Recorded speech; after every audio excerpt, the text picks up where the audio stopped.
We have a big announcement today. I wonder what it's going to be. You know, a lot of people have been saying the last few days that Trump's sick. There's going to be a change in the cabinet. That he's not, some people even say that he ain't make it, which, sometimes it just be talk. We got to ignore the noise. But anyway, it's a big announcement today. Wonder what that is. As if you didn't know, Chicago had big shooting. Chicago had major shooting over the Labor Day weekend. 53 shot. Matter of fact, I need to change this up.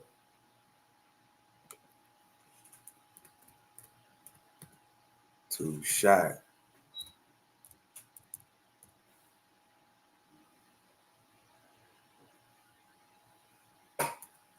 Yeah, like that. Boom. But yeah, 50 shot.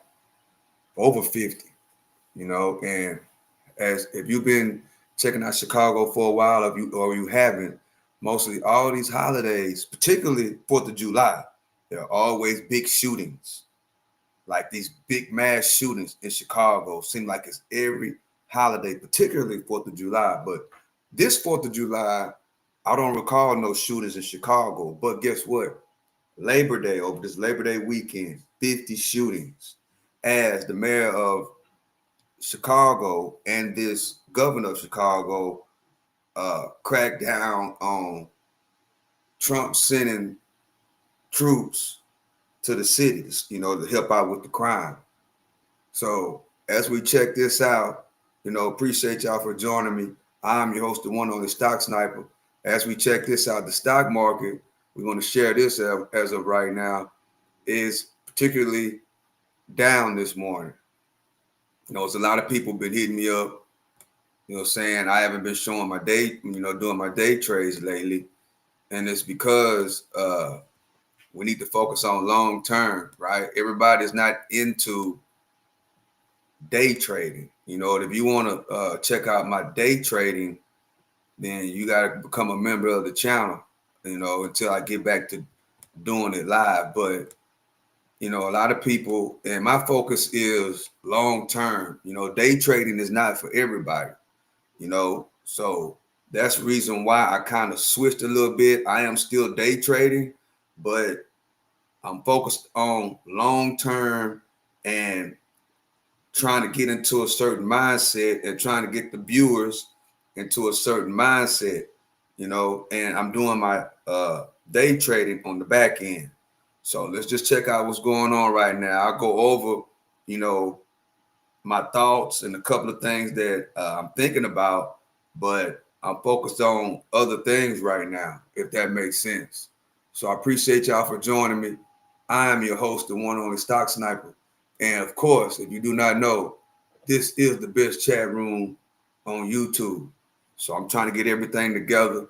We had a dump on NVIDIA from the highs of 184 all the way down to 168 as of pre-market. We're trying to get a little bit of come up, trying to get above the 20, but we got rejected at the 20, back all the way down. That's what's going on. We are red as of right now. The whole stock market is red except Bitcoin. Bitcoin is on a pullback, which is nothing wrong with pullbacks, guys, because as long as you have the mindset of long term, you got to have the mindset of long term. Wait, I think I didn't. Dang, there we go. We got to have the mindset of long term, right? You have the mindset of long term. And once you get this down, then you get into the other steps, which day trading, you got to be a special type of person. You got to understand there's more risk when you are day trading, So, and it's really not for everybody, guys. I'm just being honest with you. But long-term investing, stacking these shares of the companies that you know, like, and trust, everybody should be doing that. So that's what I'm focusing on. I'm focused on earn. I'm focused on spending less and I'm focusing on investing. You know, that's what people are contacting me about on the back end. They're contacting me about like running, exercise, and they're contacting me about long-term investing. So that's why I kind of pivoted, right? I kind of pivoted to what I'm doing right now. Also, you get a look of what I'm doing like on the back end. Like if I'm day trading, you're not understanding that on these other screens that I got, that I'm paying attention to what's going on in the world, because what goes on in the world on the day-to-day thing, what happens day to day is very important when it comes to day trading. So that's why, I've switched up a little bit, right? But don't get it twisted. I'm still day trading off this screen, because I got multiple screen setups right here. I got a whole setup right here. You know what I'm saying? So just be mindful and focus on what you got to do. Focus on what you're supposed to be doing. That's how it works, guys. So I appreciate y'all for joining me. I am your host, the one and only Stock Sniper. So we're going to get over here and we're going to see what Trump's big announcement is going to be. We're wondering about that. But with these 53 people got shot, or 54 in Chicago, I'm thinking, this is my thoughts, that what we're going to find out today is going to be more about that when the president comes out and makes this big announcement at 1 o'clock. So let's see. Either it's that or it has something to do with India and the tariffs. One of the two. Or the unthinkable, because a lot of people have been saying that his health is supposed to be really bad. I don't know if that's true or not, but that's the last option of number 3, is that his health is bad and he's, you never know. Hope that's not the case, but I'm thinking it's one of those 3 things. With what's happening in Chicago, particularly what happened over the weekend, I think that's number 1. That's number 1 on my list anyway. Let me know in the comment section what you think. Now let's go.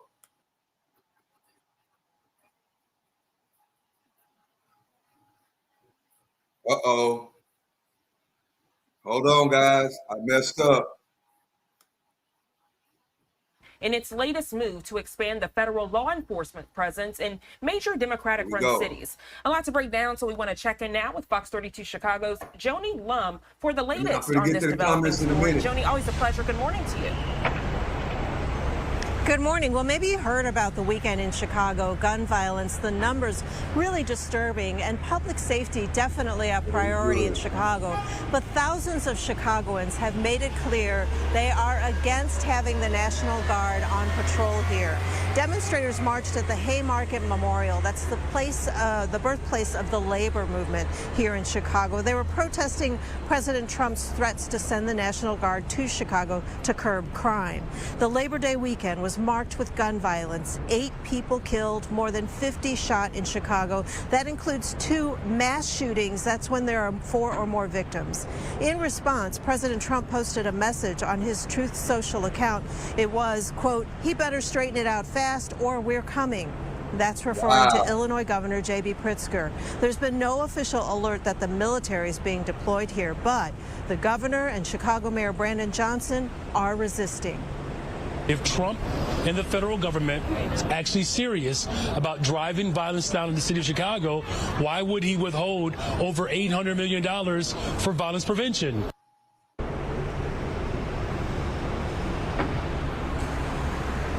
And we've also heard from a local alderman, Raymond Lowe.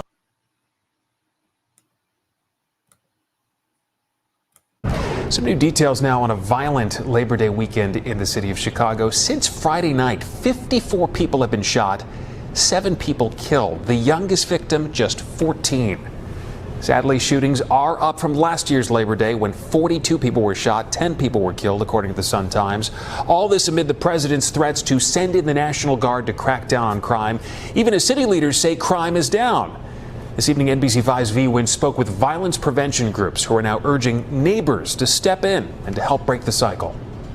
Police are investigating dozens of shootings, including 2 mass incidents over the holiday weekend. This one injured 5 people early Monday morning near 35th and Cottage Grove on the city's south side. Among the victims, a 17-year-old boy. It's very upsetting because you have to think about the victims of the gun violence right now in Chicago and throughout our nation. Tio Hardiman is the founder of Violence Interrupters. His organization has been around for more than 2 decades, trying to keep the peace and addressing the root causes of gun violence in his community. Instead of the National Guard, we need a black National Guard. And what I mean by that, we need black men to step up and work with their nephews and their sons and see if we can turn this here tide of violence around. Police also responded to a... Yeah, I agree with that. That's one of the best things I have heard.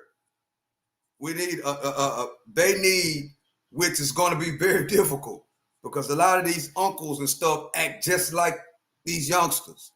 I said it.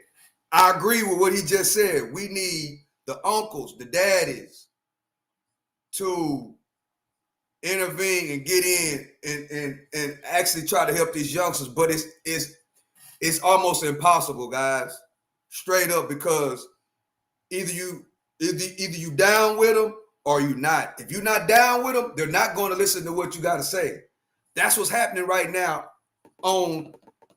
that's what's happening right now in real time. What he just said, I agree, but then at the same time, he knows that that's going to be a hard task. They're not listening to nobody. They're not listening to nobody that's trying to tell them what's right. And guess what? A lot of these uncles, brothers, older brothers, even fathers and mothers are just like them. I said it. Are just like them. Even grandmothers are just like them. That's what's going on. That's what he is not saying, guys. What he said, it sounds good, but it ain't that easy. When you have generations of people that act just like that. You got mamas and daddies that act like those guys. You got grandparents that act like those guys. You got great grandparents, soon to be great grandparents, act just like that too. So it's not that easy. It sounds good what he said, but it's not. It's not that easy, and he knows that. So it's a hard situation. But when you got Labor Day, 4th of July, and appreciate y'all for joining me. I am your host, the one and only Stock Sniper. When you have people trying to have a good time on Labor Day, on the 4th of July, which a lot of these crimes happen in Chicago. My mom lived in Chicago for 15 years. My mom actually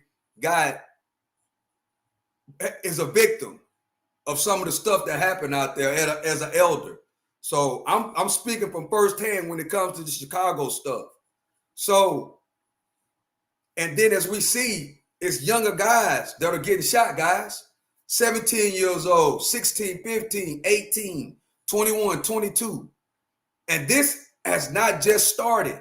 This has been going on for decades, right? It's been going on for decades. And only time we really hear about it is when it's on a holiday. But this Chicago issue happens on a regular basis. So something gotta give. A lot of people say we don't want the National Guard there. So if you're there, I mean, what do you expect? What do you want when you have the leaders of the community?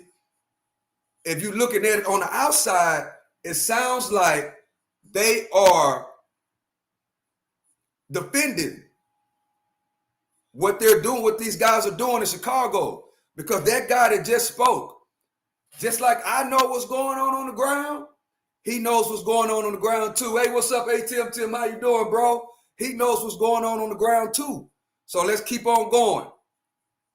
Another mass shooting on Saturday night just blocks away from Chicago Police headquarters. At least 7 people were shot in a drive-by near 35th and State. That same night, a 17-year-old girl was hit by a stray bullet in her Inglewood home. Crisis responders in that neighborhood say they need more funding and resources. Violence, crime like that, it's hurtful, for one, because nobody deserves to be shot. Period. Charles McKenzie runs Inglewood First Responders. We have to help to make our community better. We cannot point the fingers at no one. We have to work together as a collective to make a difference. His group is made up of teens and young adults trying to bridge the gap between police and the community and to build trust as seen in these pictures. We just got to get more stronger and come up with a better solution how to tackle the violence throughout our city. But I don't believe the National Guard should be in Chicago. Hopefully one day we get to a solution where we can decrease half of the violence that's going on throughout our city. V1 NBC 5 News. Just about 7:24, everyone. President could be useful here.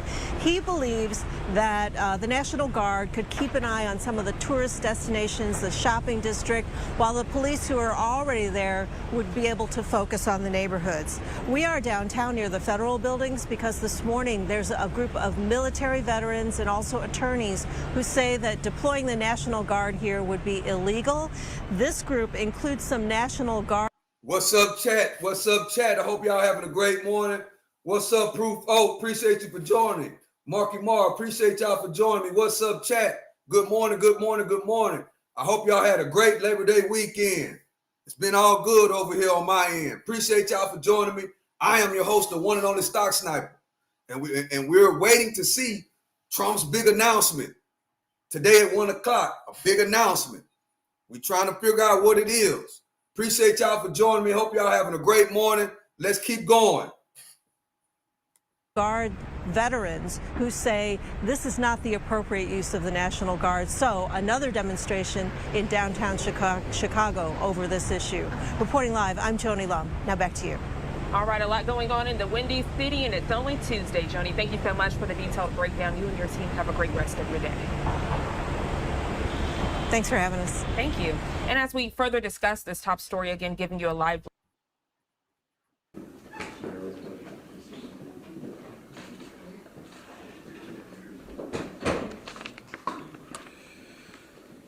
Thank you all for joining us this afternoon. Let me start by saying this. I do not take this executive action lightly. I would have preferred to work in a more collaborative approach. I would have preferred to do the work with our allies and citizens. Trump say he gonna take care of the problem. That's what he said. He gonna take care of this problem of what's going on in Chicago. I'm pretty much thinking that is going to be the announcement at 1 o'clock. That's what I'm thinking. That's what I'm thinking, guys. City Council to pass legislation ultimately. And we were doing that. We were doing just that. But some of the leaders who we are working with are standing behind me today. But unfortunately, we do not have the luxury of time. We have received credible reports that we have days, not weeks, before our city sees some type of militarized activity by the federal government. It is unclear at this time what that will look like exactly.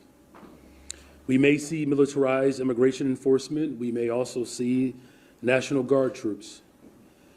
We may even see active duty military and armed vehicles in our streets.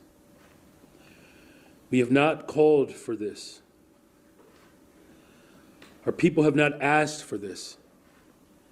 But nevertheless, we find ourselves having to respond to this. Let me be absolutely clear. Although we believe the reports we have received are highly credible, this is an erratic, impulsive administration, and it is not always possible to understand and know exactly how he will move. He could change his mind. He could reverse course. In fact, I encourage him to do that. Still, we take these threats seriously, and we find ourselves in a position where we must take immediate, drastic action to protect our people from federal overreach. I'm signing an executive order today that will launch the Protecting Chicago Initiative. This is a project that builds on the months of preparation that we have done that has led up to this very moment. Protecting Chicago will ensure that every Chicagoan knows their rights, that every single family is prepared, and every part of city government is directed to protect the people of Chicago from federal action. This sweeping executive order directs our Department of Law to pursue any and every legal mechanism to hold this administration accountable for violating the rights of Chicagoans. This order affirms that the Chicago Police Department will not collaborate with military personnel on police patrols or civil immigration enforcement. We will not have our police officers, who are working hard every single day to drive down crime, deputized to do traffic stops and checkpoints for the president. This order affirms the CPD officers will be directed to wear CPD uniforms and refrain from wearing masks so that residents can clearly distinguish them from federal agents. And finally, as I said, it establishes the Protecting Chicago Initiative, the most sweeping campaign of any city in the country to protect ourselves from the threats and actions of this out-of-control administration. We will protect our Constitution, we will protect our city, and we will protect our people. We do not want to see tanks in our streets. We do not want to see families ripped apart. We do not want grandmothers thrown into the back of unmarked vans. We don't want to see homeless Chicagoans harassed or disappeared by federal agents. We don't want to see Chicagoans arrested for sitting on their porch. That's not who we are as a city, and that's not who we are as a nation. My team and I have spoken with the governor, the county president, and with our federal delegation, and we are in complete alignment. The time for action is now. With that, I will sign this executive order and then return for follow-up questions. I'm going to move the mic right.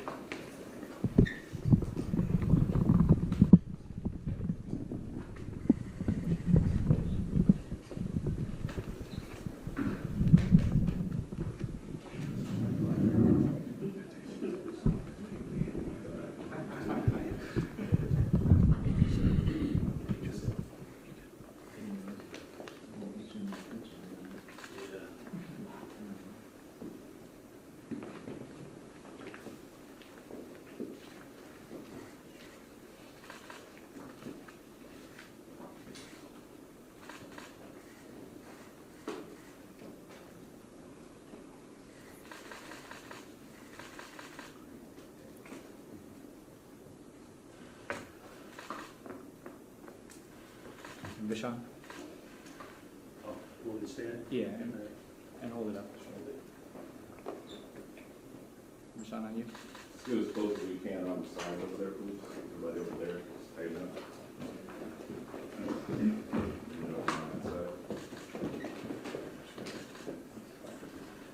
Everybody right up here. 1, 2, 3.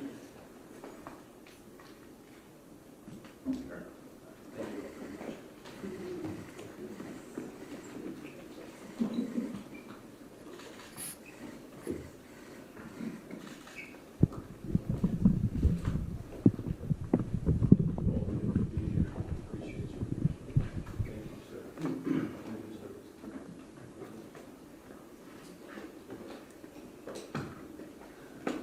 Take a few questions. Go around for a second. We have made it to the afternoon, yes. Thank you for this. You said months of preparation. Could you just talk about what that's been like, trying to get everyone on the same page together at the table? Yeah, well, look, we're a welcoming city, first of all, so that ordinance has been in place for the last 40 years. We strengthened it under my administration. So the moment that President Trump secured enough electoral votes to become the 47th president, we are fully aware of his animus against working people and particularly immigrant. communities. So that preparation was making sure that all of our sister agencies and city departments understood their assignment, and particularly making sure that people know their rights. And so that's been a continuous process all the way up until the time in which I had to testify before the Oversight Committee. And then even well beyond that, we've seen this president trample all over our Constitution. So, you know, we've already filed multiple lawsuits, I believe 40 lawsuits. You just saw that the courts have deemed most of his taxes to benefit the ultra-rich or illegal. So this is not a surprise to us in terms of his erratic and petulant behavior. But this is also about making sure that we are strengthening all of our departments across the board to ensure that we are protecting Chicagoans. That's what this is about. Of course, we would have preferred to go through the natural course of the legislative process, and we will continue to do that with our investments. But this is about protecting the people of Chicago. Can you talk about why you need an executive order to do that? Is this not work the city is already doing, informing people of their rights?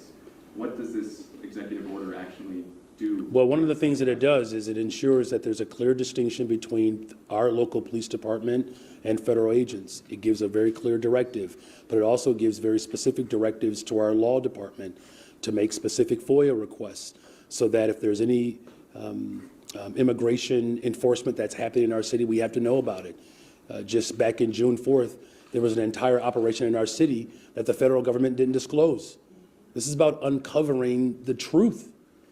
But this is also about making sure that every single legal measure that's available to us, that my law department pursues it. But it's also ensuring that all of our departments are in lockstep to protect Chicagoans. That's what this is about. This president continues to go well beyond the bounds of the Constitution to the extent in which our democracy is in peril right now. I'm going to do everything in my power as the mayor of this city to protect Chicagoans.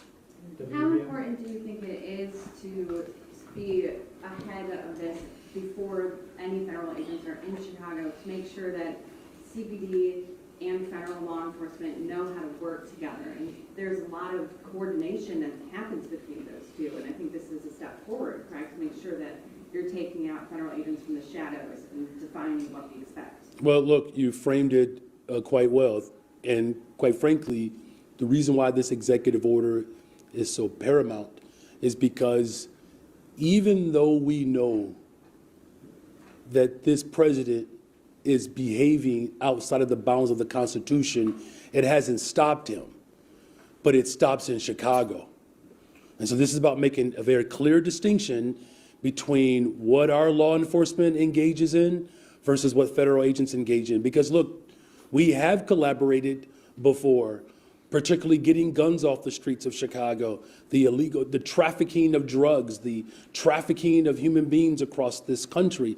You know, we have just had a major breakthrough where guns that were trafficked in from Indiana and Mississippi, we were able to interrupt that and get over 150 guns off the streets of Chicago. That's not what's happening right now. And so this executive order makes it emphatically clear that this president is not going to come in and deputize our police department. Violet Miller, Chicago Sun-Times. I just wanted to ask, these reports that you're talking about, is this what we've been hearing about in the media? Is this a new report that's been confirmed to the city? Where are you guys hearing this? And when will the city residents be informed of what the city knows of this? Well, I'm telling you what the city knows, right? And here's what we do know, that the federal government, under the direction of President Donald Trump, is preparing to send an expansive slew of federal agents to the city of Chicago. And whether it's border control, ICE agents, right, this part, which is the most upsetting, is that he has funded the ICE division of the government at a rate that is only second to the American United States government and the Chinese military. And that's dangerous, right? And so we are hearing that he plans to send these individuals to the city of Chicago this week as early as Friday. But let's be very clear what his ultimate motives are, though. He wants to send in federal troops. Make no mistake about it. He wants to send in the National Guard. He is looking to provocate, to justify his failures. And the fact of the matter is, it's disrespectful to law enforcement. Our police department has worked incredibly hard to drive down violence in the city of Chicago. This is not about violence reduction, because if it were, he would be making investments. And I can tell you what those investments have done thus far. 32% reduction in homicides. Shootings are down almost 40%. Shooting victims are down almost 40%. So this is about the militarization of cities. And in the city of Chicago, we're going to be very clear about our position to protect democracy, to protect Chicagoans, to protect our people. What recourse or enforcement will happen if federal agents or troops break your rule on no mask or show their badge number? Will you sue? We will use every single tool that is at our disposal, and that includes the courts. It's an area in which at least there's some semblance of check and balance in this country. Look, he's tried to sue cities like mine, and he lost, particularly around trying to withhold federal dollars because we are a welcoming city. And so, yes, we will use the courts if that's necessary. And did you say as early as Friday, like 6 days from now? Yes, these are a matter of days. We don't have weeks to, we're talking about days. And so this is about making sure that we are prepared, that there's a real clear guidance, and that there are absolute directives coming from my office to all of our city departments and sister agencies and to all of Chicagoans of how we can stand up against this tyranny. Yes, Mayor, the credible reports that your administration is getting, does that include any specific details as to how many federal agents, how many troops, how many armored vehicles? What is like the blueprint? Are they going to have checkpoints, or how's that going to look like? Well, we don't have those specifics, but what we can go off of what he has done in Los Angeles, and I've been in conversation with Mayor Bass. That's the benefit of this particular moment, that we have been in communications with mayors across this country, sharing what their experiences have been. And so what his ultimate desire is to come into our city, to break the Constitution, and to break our democracy, and to break our city. And Chicago is going to remain firm in our position. We're going to be prepared for anything and everything. And the best level of preparation is to make sure that people know their rights, and that all of our city departments and sister agencies know exactly what I expect of them in the event that the federal government works outside the bounds of the Constitution. And has your office made any attempts to reach out to the White House? There is no secret of what I want from the federal government. There's no secret. In fact, he ignores it. $800 million that he took from cities like Chicago for violence prevention. What a slap in the face to the people who serve this city, to try to override local authority. We've said, fund our education system, invest in affordable housing, ensure that we are collaborating to get guns off the streets of Chicago. We're stopping guns being trafficked in from states that voted for him. And so now we do all of this hard work, this group assignment in the city of Chicago, and he wants to come at the end of the year before the assignment is due to try to put his name on the paper. He is reckless and out of control. He is the biggest threat to our democracy than we've experienced in the history of our country. Mayor, your executive order's already getting breached with mixed reaction. He's not here. Alderman Ray Lopez tweeting out early this morning, an order not worth the paper it's printed on. In reality, how effective do you think this order is going to be? Because these are federal agents we're talking about. They're taking orders. What's up, Chad? How y'all doing? The big announcement. Let's go vote, Chad. Will Trump announce today? Will he tell us today that he's going to send those troops into Chicago, the National Guard? Is that what he's going to tell us today? What you think, Chad? I'm leaning towards that. I think that's going to be the big announcement today. I might be wrong, but I'm thinking today he's going to tell us that he's sending those National Guards to Chicago. We got almost 400 people in the building. do me a favor and hit the like button as we can get the algorithm going. And please go vote and let us know what you think. This is the best chat room on YouTube, by the way. A very smart, intelligent people inside of this chat. So let me know, guys, what you think. What you think, chat? Orders from the federal government, not from the city of Chicago. Yeah, and I don't take orders from the federal government. Thank you all very much. Street guy in this campaign, and I will accept the help where needed. And if it's not needed, we'll have a discussion of why we don't need the help from the federal government. Anything else? All right, thanks for coming today. Appreciate it.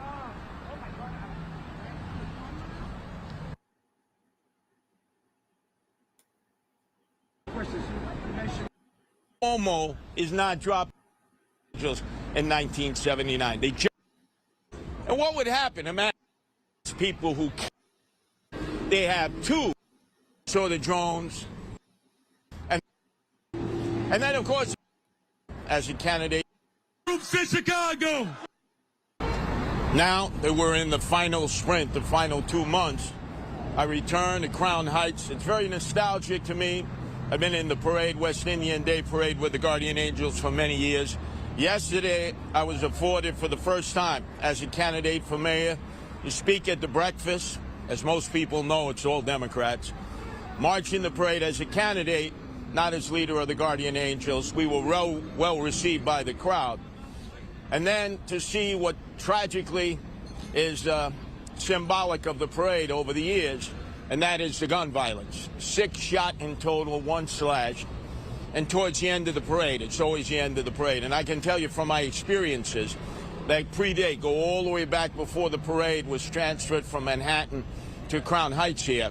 I went to this Catholic school, St. Matthew's, run by then the Josephite nuns. The school is no longer in existence, but if you go to the church, as I've been to the church, you can see the dynamics of the change in the neighborhood. English Mass, Creole Mass, and then Spanish Mass. And also the makeup is very, very much a mosaic. You have African Americans, you have West Indians, you have Caribbeans, you have a lot of millennials and Gen Zs who've moved in, and you have the Lubavitches that have expanded their base at 770 Eastern Parkway. And then to see the violence yesterday with the greatest assembled force of police that have ever been applied to the parade. Both Juve the night before, that does not require that many police any longer. It's not what it used to be. Juve is really low-key and lightly attended. The problems are at the end of the parade. And I could have predicted it because there's been a buildup of tension between gangs all summer long as they've been shooting at one another. Unfortunately, the mayor, Eric Adams, and the police commissioner have said it's an anomaly. It's a perception of crime. And now, with school starting in the public school system on Thursday, they have to be prepared for more retaliatory shootings. That's always been the history. So I'm the only candidate running for mayor that says we've got to have 7,000 additional cops. You could see, even with cops getting double overtime, triple time, they call platinum time, out here flooding the streets, there was still violence. We just don't have enough time. Number two, Kathy Hochul, who made her yearly appearance, should be willing to send in state troopers and the state National Guard, as she's done before during a crime crisis in the subway. Chad, he said they got platinum time for the cops. I wonder how many hours that is, Chad. Appreciate it, Marky Mark. Appreciate it. I wonder how many hours is platinum. He said we got overtime, double overtime, and platinum. What is platinum? Wow. Ways last year in 2024 and in Corona and Elmhurst for the prostitution problem. The need is now. Pam Bondi came, the Attorney General, met with the city administration. That's an indication right there that they need help, guys. When you got cops working platinum overtime as he described it, double overtime is 16 hours a day.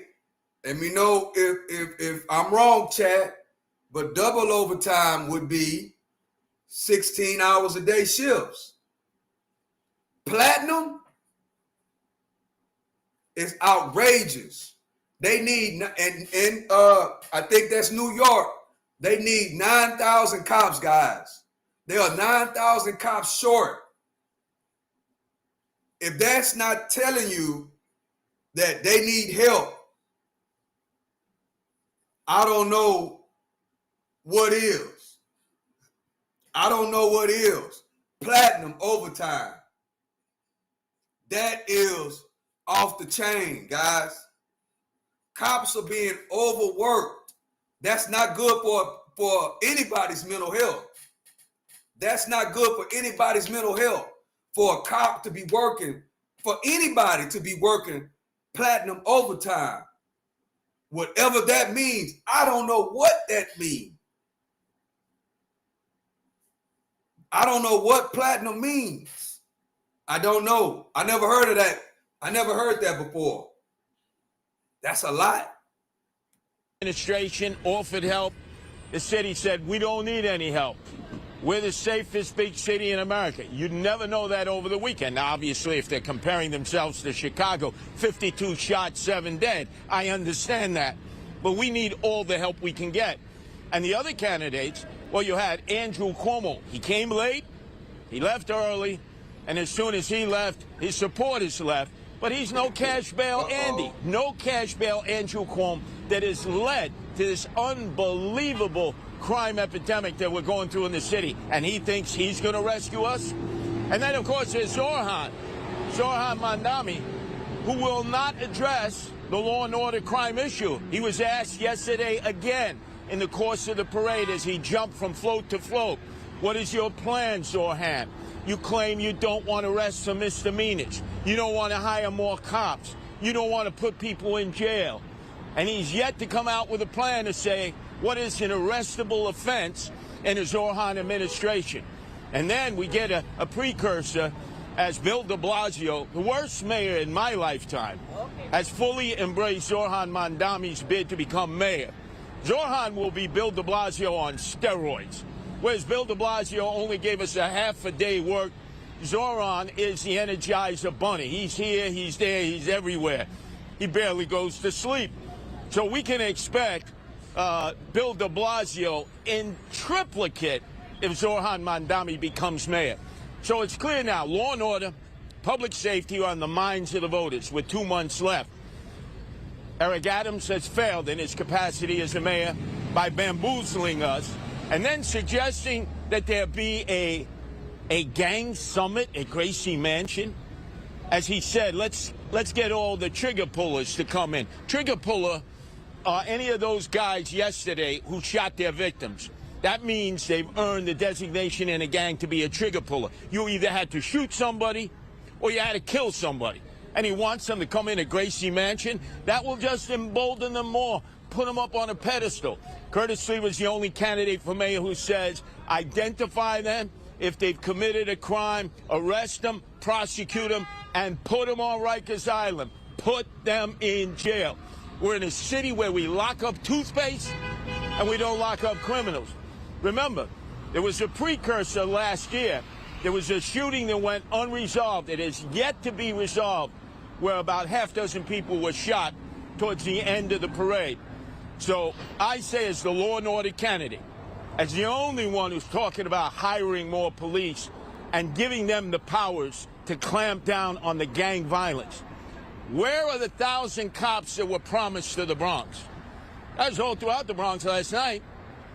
You go from precinct to precinct, the 45th precinct, 150% increase in violence, 100% increase in the 4-7 precinct, the murders, 50% increase in shootings.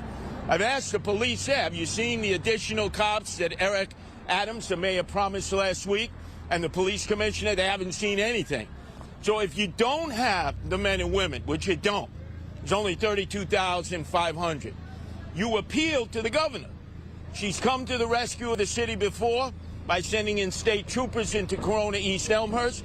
She sent state empower National Guardsmen into the subways. We all remember that horrific crime of Debrina Kawama was set aflame by that migrant on December 22nd of 2024. If the governor could do it before, she could do it again in this crime crisis. And if she refuses, and the mayor refuses, and Andrew Cuomo continues to double down on no cash bail, and Zohran Mamdani cannot figure out what he would ever have anybody arrested for in New York City, then move aside. Elect me mayor, and we'll get back to law and order and safe streets and a good quality of life. But what happened yesterday is a result of continued gang violence, and it's been percolating all summer long. I'll leave you on this note. Again, I've said it over and over. If you're a gang member and I shoot at you, and I miss you with my 9mm, or I hit a bird or a tree or a telephone pole, or I blow out a back window of a Toyota, that never gets listed as a crime in the local precinct stats. So that's why they're able to say that shootings are down. There have been dozens and dozens of incidents all over this city, especially in the Bronx and Manhattan and here in Brooklyn over the summer, in which thankfully nobody was shot, but gangbangers were exchanging shots. How in this day and age could you say that's not a crime and it doesn't surface in the weekly CompStat figures of the police department? So don't lie to us any longer. Be truthful. We can use the help. And most importantly, you got to prioritize law and order, quality of life, and suppressing the gang violence which is plaguing this city now. I'm going to do it. Andrew Cuomo, no cash bail, won't. Zohran, that he does not want anyone arrested. And Eric Adams has failed in his responsibilities to keep this city safe. What would you do in a situation like yesterday, big parade?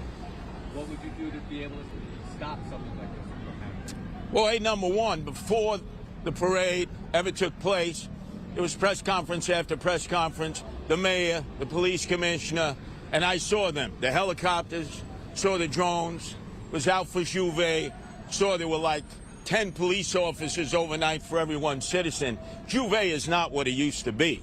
So they're overcompensating overnight when really the activity of Juve starts at about 3, 4 in the morning, and mostly down near Prospect Park. So what they got to do is, towards the end of the parade, this is when the violence is occurring, they have to break everybody up. They got to send them on their way. They do that for other parades in Manhattan. You notice the only other parade to have shootings is the Dominican parade up in the Bronx, because they don't do that. They let people linger.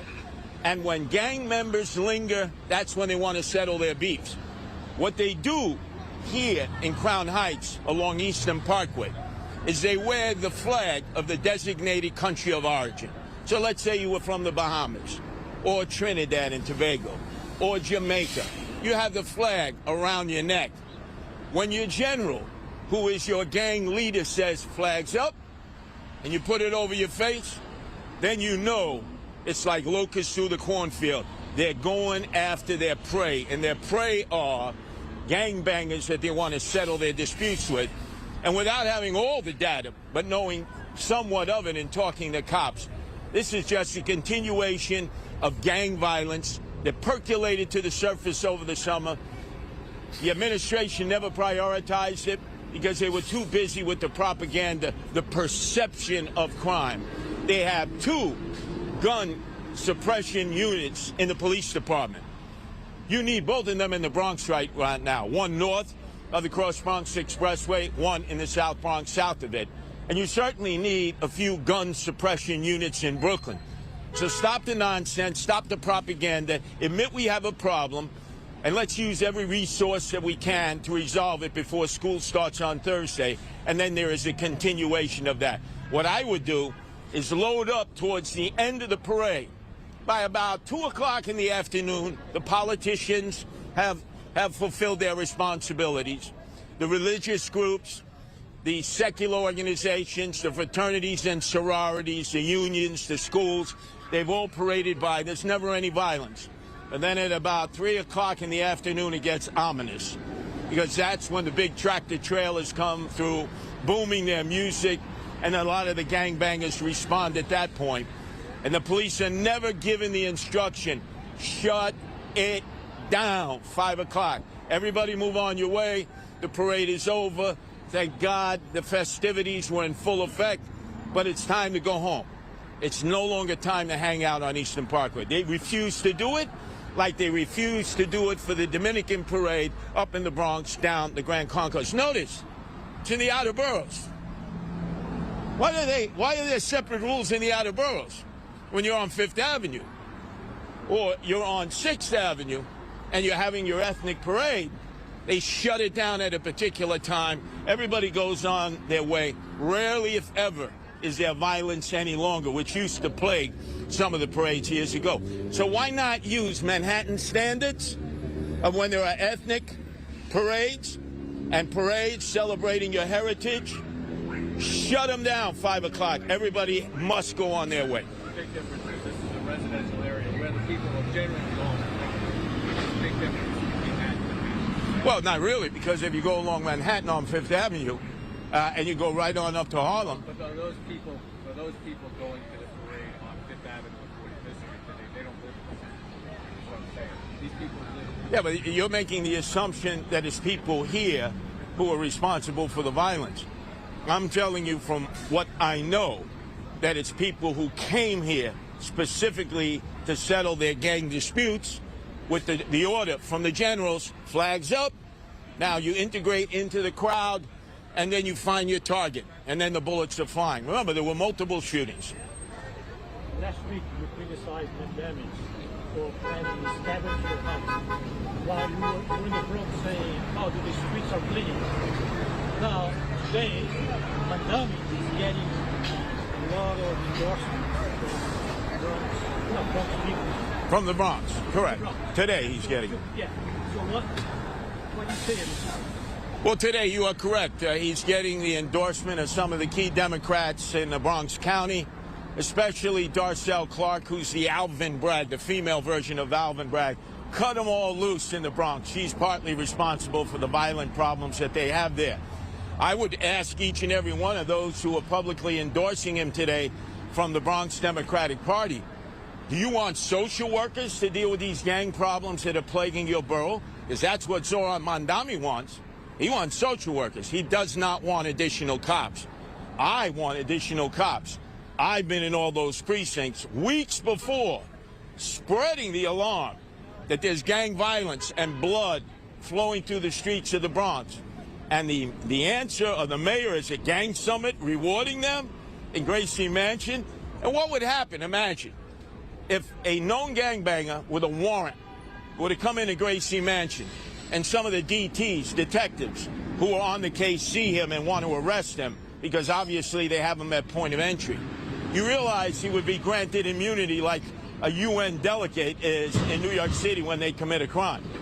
So what would you say to the Bronx leaders, Democratic leaders, who are now supporting that? Well, that's their candidate. Remember, the Democrats have their candidate. He was elected overwhelmingly in the primary where Cuomo mailed it in. Everybody knows that. He mailed it in. He hates dealing with people. Perfect example yesterday. Eric Adams marched the whole parade. Zohran went from float to float. I marched the whole parade. Cuomo came late, left early. When he left, his people left. What kind of disrespect is that? You come for a photo opportunity and you can't wait to get back to the Hamptons. You got to be out in the streets. My credit is I went to school here from 60 to 64 St. Matthews. I went to Brooklyn Prep, which was the school before Medgar Evers, the City University set up there. That school was closed in 72. I've been in the streets here for a long, long time, and I have the street cred. And I believe that I have a plan to stabilize these neighborhoods that are plagued by gang violence. But we don't ever hear those words leaving the lips of Zohran Mamdani, of Andrew No Cash Bail Cuomo, obviously Eric Adams. The police commissioner is now in this web. It's an anomaly. It's an anomaly. Then why did you send the greatest force of police officers ever assembled into Crown Heights for Juve and for the West Indian Day Parade? More than you've ever sent for Times Square, which has as large, if not a larger, a gathering. So let's be honest. Let's use transparency. Let's admit we have a problem. And if Pam Bondi comes to meet with you at One Police Plaza, as she did, our Attorney General, and offer help, don't tell her we don't need the help. We could use the help in a lot of other ways. But Kathy Hochul has already sent the National Guard into New York City last year. She's already sent state troopers into Corona to deal with the prostitution crisis. It is really beholden upon the governor, who's seeking re-election, to show that she's willing to help New York City. Because I remember when she was running against Lee Zeldin, Eric Adams surged police officers into the subways and the streets because crime was the #1 issue in that gubernatorial patrol. Why doesn't she do likewise? Because she doesn't care. Nobody cares in many instances about the Bronx. I know that. That's why I started the Guardian Angels in 1979. They just don't care about the Bronx. And I've yet, they need to be pinpointed. Where are the 1,000 cops you promised the Bronx residents? I certainly am not aware of any police that have been redeployed to the Bronx, as was promised by the mayor when he promised a gang summit at Gracie Mansion that will elevate these criminals. Curtis Lee was mayor, locks up gangbangers. We're in the city, we lock up toothpaste and not criminals. When I tell this to people from all over the world, they look, you're kidding. They don't lock up these people? I said, no, the mayor wants a gang summit, wants to sit them down and give them an equal place in the people's house, which is Gracie Mansion. So we got 4 candidates going the last 2 months. It seems pretty clear that the others, that Cuomo and Adams, neither one are going to drop out, even though they keep telling each other here. How does that help you? And who do you think it actually helps the most? Well, number one, I am a major party candidate. Zoran, obviously, the Democratic Party, he won that primary fair and square. Nobody primaried me in the Republican primary. In fact, Eric Adams had a chance. But he did a preliminary poll, 72% Sliwa, 24% Eric Adams, and the rest not at all sure. He had a chance to run in a Republican primary. He opted not to run in a Democratic or Republican primary. I want the people to decide every day that we talk about somebody should drop out is a great day for Zoran Mondami, because then we don't discuss the issues. Eric Adams is not dropping out, even though he can't break double digits. He's a sitting mayor. Andy Cuomo is not dropping out, even though he has no interest in being mayor. Wants to use that as a stepping stone for run for the presidency. Just look at how he campaigns. He has an aversion to be with people. He can't wait to get away from them. And clearly I love retail politics. It's been my life in which I jump into a crowd, whether they're friends or foes. It's like a mosh pit. So let the people decide. I'm not into this game of knockout, dropout, and all of that. Zoran is leading in the polls. I'm gaining momentum. I've raised more money than Eric Adams and Andrew Cuomo combined in the last 2 cycles. In the country, and they were able to do. And then University of Conference. Looked good doing it, and then you had Miami. It was a mild upset against Notre Dame. Notre Dame was 6th in the country, and they were able to do that. Obviously, everyone knew the Gators would win against Long Island, and then University of South Florida beat Boise State, which was ranked. I mean, they were in the top 20. So we'll see what happens with that. I think we'd all like to see Santos cracking down on fentanyl in Florida. Florida State made it that first playoff year. I mean, that's probably, 10 years ago now. And since then, not one Florida school has even made it, to the playoff. I know UCF a few years back. I guess that would have been BCS probably back then when they did undefeated. So we'll see what happens with that. But I thought it was a lot of fun. I know a lot of people are really happy with that. Oh, wait, no. We are now in the height of hurricane season. It's been, I would say, relatively quiet. I think there have been some storms, fish storms. There is something that's being monitored. It's way too soon to know whether it's going to have any impact on Florida. A lot of the models have it being a fish storm, but it's too early for the models to be accurate. So we'll see. I will just say that September, as you get into September, this is kind of the height, Richard, certainly mid to late September, beginning of October, historically, about when you get storms. So just as a reminder, we've made permanent sales tax elimination on the disaster preparedness items. So if you haven't prepared, you have a chance to prepare. You don't necessarily want to wait till it's 100 miles offshore bearing towards Florida to go out and prepare, because then other people are doing that too. And well, we got a good turnout on the votes. We got 223 votes.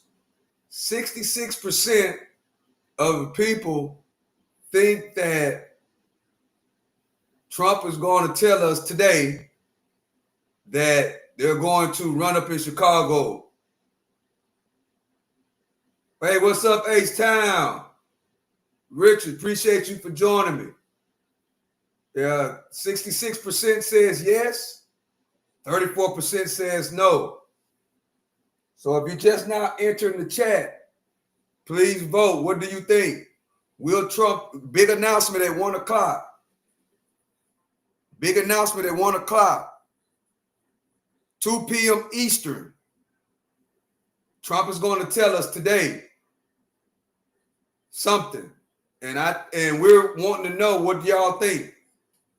Will Trump tell us today that he's going to send the National Guard into Chicago? Please go vote. We got 237 votes. Thank everybody in the chat for participating in the vote. Thank y'all. And you end up with lines and shortages and all this other stuff. So we're monitoring all this stuff. Obviously, we would like to have a season where we don't have any significant impacts. I think that'd be good for everybody, given that we've had 6 major hurricanes in 7 years. I'd like to get back on that stretch we had the previous 10 years where we had no hurricanes, and these things do come in bunches. So that may be what happens, but we got to prepare. So I would just let people know, just understand the season and keep this what I think I'm going to do, chat. I think, hey, what's up, Spartacus? Appreciate you for joining me. What's up, Richard? What I think I'm going to do, chat, is I think I'm going to end it right here and then come back at 1 o'clock Central Time. Think I'm going to come back at 1 o'clock. Yes, that's what we're going to do, chat. We're going to come back at 1 o'clock. And we're going to see what this news is. So I appreciate y'all for joining me. Appreciate y'all for joining me. It's coming close up to lunchtime. I will be back. Well, I'm going to try to come back at 1 so we can do this again, so we can see what the big news going to be. So hit the subscribe button and hit that notification bell so you can come back and kick it with us. We'll be back at 2 o'clock Eastern, 1 Central. With that being said, I love and I appreciate y'all. I'm going to try to come back. Make sure you subscribe to the channel and hit the notification bell. I will try to come back, guys. With that being said, I love and I appreciate y'all, chat.